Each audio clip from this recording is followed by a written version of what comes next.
Saya sekarang ke Komisi 3, Bang Rio. Kalau Anda melihat apa yang terjadi sekarang, katakanlah memang Polri tadi sudah menjawab. Ini proses yang penegakan hukumnya sedang berjalan. Ya. Tidak bisa disebut kriminalisasi. Kalau keberatan silakan ajukan ke pra peradilan begitu kan. Tapi ke publik ini ada sebagian publik lah paling tidak yang melihatnya lain, bahwa ini kriminalisasi dan lain sebagainya begitu kan. Nah, kalau Anda melihat dengan setelah pra peradilan kemarin diminta tensinya agar diturunkan antara KPK dan Polri. Tapi hari ini kita lihat Ketua KPK ditersangkakan, begitu kan? Kita tidak bicara benar salah ya. Ini apakah semakin kemudian memanaskan hubungan antara dua lembaga penegak hukum yang paling depan di Indonesia, kalau menurut Bang Rio seperti apa? Ya kan ini yang sebenarnya Komisi 3 mengkhawatirkan ketika gerusa-gerusunya KPK menetapkan BG yang menjadi tersangka dalam proses fit and proper test. Misalnya pada waktu itu bukan BG lah, misalnya AB, kayak BS, sama saja pasti akan menimbulkan pro kontra. Apakah ini adalah upaya untuk mengganjal seseorang menjadi Kapolri? Nah, kemudian itu bisa dibalas lagi kepada pimpinan KPK. Yang kita takutnya adalah saling mengintip, kemudian saling mencari kelemahan. Bahwa kemudian kita tidak tahu sebelum menjadi pimpinan KPK mungkin ada juga ada kesalahannya, dan itu mudah dicari. Ya, apalagi misalnya Polri dia punya akses informasi ke bawah, dicari-cari, nah akhirnya kan ketemu kesalahan. Tapi kalau yang dilihat sekarang dicari-cari atau bukan? Nah, itu nggak usah dicari, kesalahannya pasti ada. Ya kan? Bahwa kemudian menimbulkan persepsi di kalangan masyarakat bahwa ini pasti dikriminalisasi, pasti terjadi. Opini itu kita tidak bisa lawan opini bahwa itu kriminalisasi. Tapi bahwa ini ada kesalahan, iya. Nah, oleh karena itu menurut saya polisi terus bekerja dan meyakinkan publik bahwa ini tidak tergantung dari soal kriminalisasi atau tidak. Kriminalisasi itu orang tidak punya kesalahan dibikin menjadi salah. Nah, sepanjang Polri mampu menunjukkan buktinya bukan bahwa betul salah, ya saya pikir bukan kriminalisasi. Tetapi opini itu tidak bisa dihindari. Inilah sebenarnya yang kita khawatirkan dari perseteruan KPK. Kalau saya berangkat dari penjelasan Anda di awal kalimat tadi, ini akibat dari KPK yang gerusa-gerusu begitu ya, di tengah proses politik. Artinya kedepannya seperti apa? Kalau misalnya ketika KPK akan menetapkan tersangka, sementara satu sisi di DPR sedang melakukan proses politik terhadap salah satu calon pejabat, apakah harus mengalah dulu atau bagaimana? Nah, begini, ini kita takutkan. Seandainya presiden, siapapun, mungkin Pak Jokowi bukan presiden yang lain mungkin, akan menetapkan Kapolri, tiba-tiba akan diperlakukan sama, bahwa tersangka, maka semuanya akan bubar. Dengan cara begini ini tidak fair. Ya, presidennya akhirnya berhenti dan kemudian malu, DPR juga berhenti. Ada apa ini? Kan begitu pertanyaannya. Merasa dipermalukan lembaga-lembaga masing-masing tadi. Iya, kalau itu menjadi presiden dan kemudian presiden mengikuti ini, maka ini akan jadikan alat terus ya oleh KPK atau oleh siapapun membuat orang menjadi tersangka. Hari ini bukan KPK yang bikin tersangka. Kalau akan datang saya jaksa yang bikin orang menjadi tersangka. Akan berhenti semua ini. Lain kali mungkin ada penetapan untuk menjadi gubernur, polisi yang menetapkan tersangka, maka semua berhenti. Tapi kalau sebutnya ini hukum adalah panglima misalnya. Ya, makanya itu. Ini kan semua pada proses ke depan masih ada menjadi terdakwa, kemudian diuji di pengadilan, dan bisa bebas orang. Ya. Dan oleh karena itu menurut saya ini tidak boleh terjadi hal seperti ini. Maka pra peradilan juga menjadi jalan keluar bagi KUHAP akan datang ya, sehingga orang yang merasa tiba-tiba dibikin tersangka di tengah jalan karena di ujung mau menjadi sesuatu misalnya atau menjadi gubernur, bupati, wali kota, menteri dan sebagainya, itu bisa protes, saya ini tersangka apa? Ya selama ini di KUHAP tidak diatur ya. Pasal 77 itu gitu loh. Akan datang ini menjadi pengembangan hukum menurut saya. Baik, saya kembali ke Pak Roni. Pak Roni, kami ingin mengklarifikasi sebuah informasi.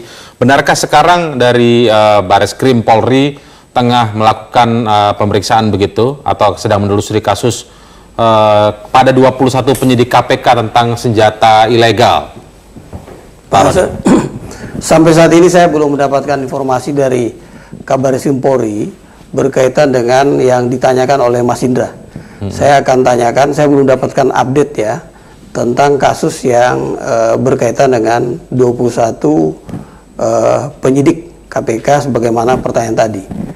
Ya.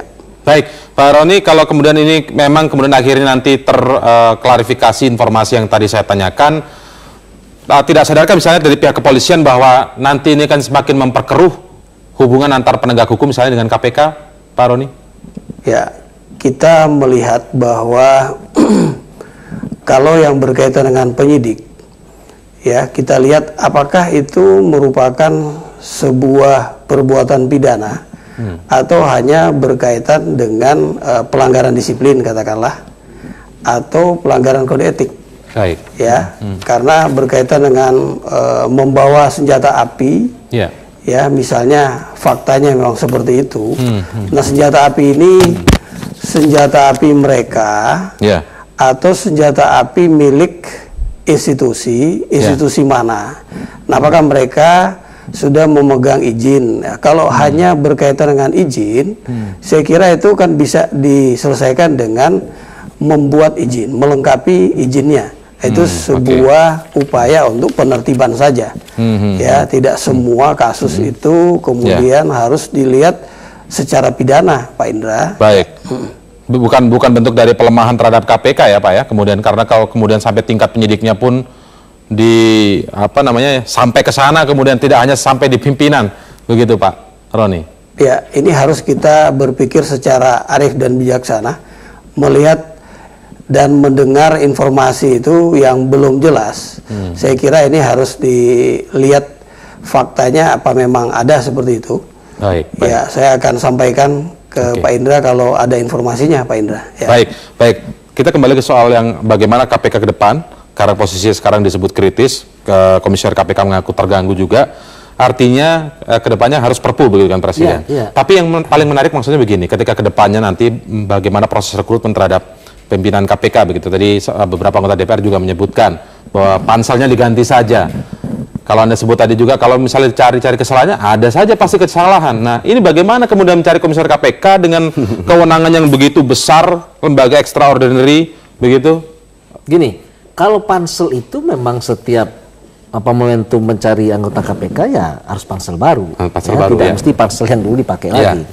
Ya, jadi menurut saya sih panselnya harus betul-betul teliti ya, betul-betul mempelajari, seperti misalnya Kompolnas saja mempelajari seorang calon Kapolri itu, mengikuti jejaknya, terus waktu dia Kapolres gimana, waktu jadi Kapolda, terus begitu ya. Nah, termasuk mungkin panselnya juga diberikan waktu yang cukup untuk kemudian punya waktu untuk menilai ya, siapa-siapa yang akan lolos 10 besar dan sebagainya atau 8 besar ya. Jadi punya waktu dan kemudian bisa meneliti sedetil mungkin ya, supaya kemudian tidak terjadi lagi ada upaya untuk mencari kesalahan di periode sebelumnya.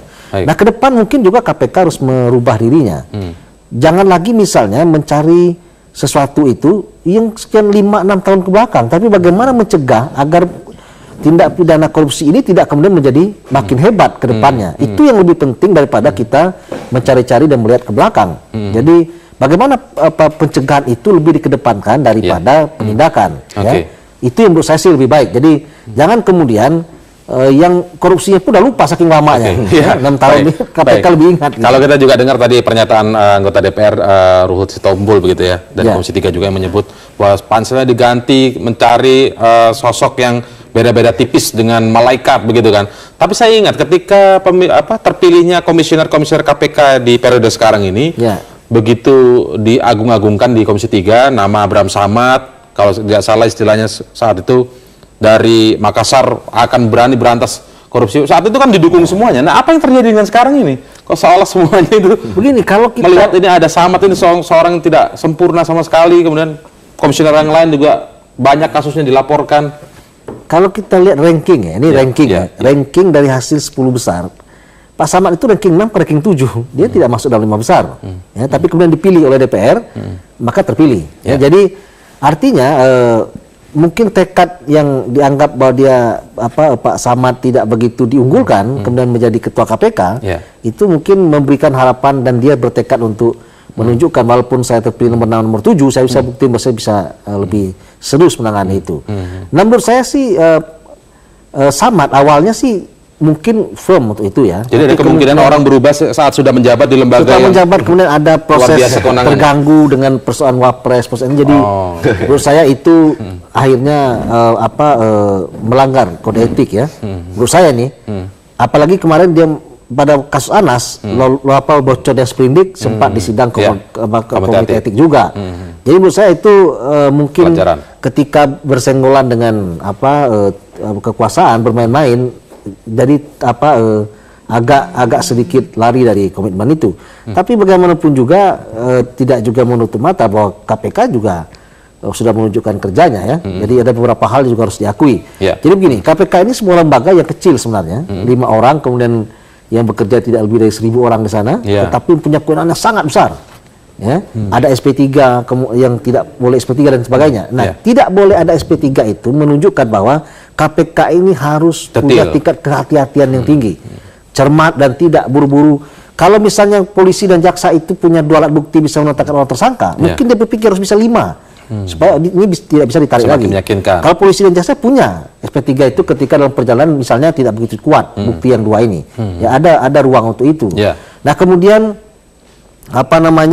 dia bisa menyadap tanpa harus izin ya kepada pengadilan langsung menyadap seseorang. Itu juga diberikan kepada KPK. Artinya semua instrumen untuk mengungkap itu dimiliki. Nah dibanding polisi yang lembaganya besar, tapi kewenangannya lebih kecil daripada KPK. Baik. Terakhir kira-kira menurut Anda bagaimana ke depan pemilihan dari komisioner KPK? Karena kalau lihat di setiap periode sepertinya selalu ada perlawanan. Kita tidak ngomong KPK diserang ya, tapi selalu ada perlawanan antipati. Seperti itu begitu ya? Ya, makanya sebenarnya tadi saya bilang kita lihat dari 2 konteks tadi ya, konteks hukum secara empirik dan konteks sosial. Nah, kedepannya memang praktis ketika Pak Abraham Samad tersangka, komisioner kan hanya tinggal 2 ya, hanya tinggal 2. Nah, berdasarkan peraturan KPK, quorum untuk mengambil keputusan itu 3. Ya, artinya memang urgensi untuk melakukan sesuatu, apakah itu dalam bentuk perpu, ya misalnya seperti yang contoh pada waktu Bibi Chandra kemarin, itu adalah sangat diperlukan.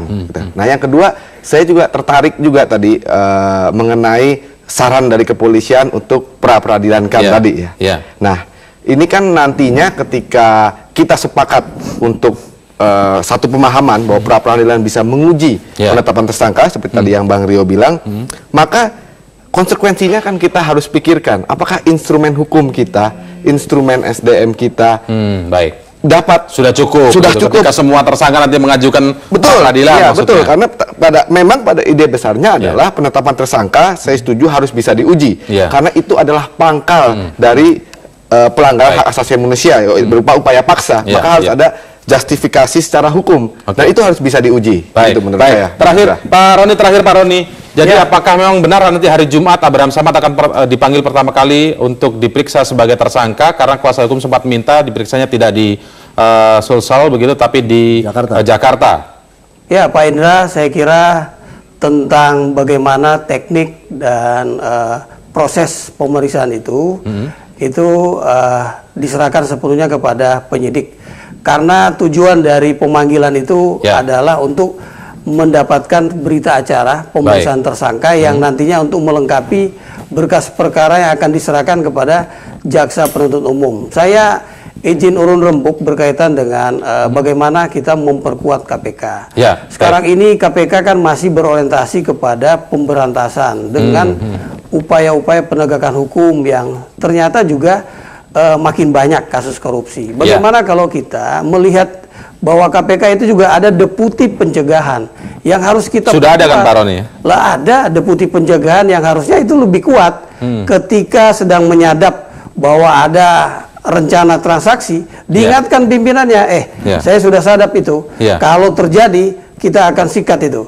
Coba diluruskan lagi. Jadi tidak perlu dijebak, ya kan? Tidak perlu dijebak. Artinya ini upaya-upaya pencegahan agar kekayaan negara ini tidak dirampas oleh orang-orang yang tidak bertanggung jawab. Jadi polisi melihat selama ini penyadapan itu adalah penjebakan begitu Pak ya? Ya, lebih banyak kepada penjebakan. Jadi menjebak yang harusnya tidak perlu terjadi, tapi dijebak. Gitu loh Pak Indra. Baik. Karena deputi penjaganya sudah ada, Mas Johan Budi begitu, semoga ini ikut mendengarkan perbincangan kita. Kalau kita optimalkan deputi pencegahan, kita tidak lumpuh kok. Ya, tidak akan lumpuh KPK itu. Justru pencegahan ini yang harus dilakukan. Kita punya laut yang luas, hutan yang luas, tanah yang begitu banyak hasil tambang yang harus dicegah pemanfaatannya secara menyimpang. Baik. Terima kasih Pak Roni Sompi telah bergabung bersama kami di Prime Time News terakhir tadi memberikan saran kepada KPK begitu ya. Terima kasih Bang Rio, kemudian Bang Aristo, terima kasih. Selamat malam. Saat lagi Prime Time akan berlanjut bersama rekan saya Putri Ayuning Tias dengan informasi. Sudah lebih dari 24 jam setelah putusan pra-peradilan, Komjen Pol Budi Gunawan, Presiden Joko Widodo masih belum juga membuat keputusan untuk menyelesaikan polemik Kapolri.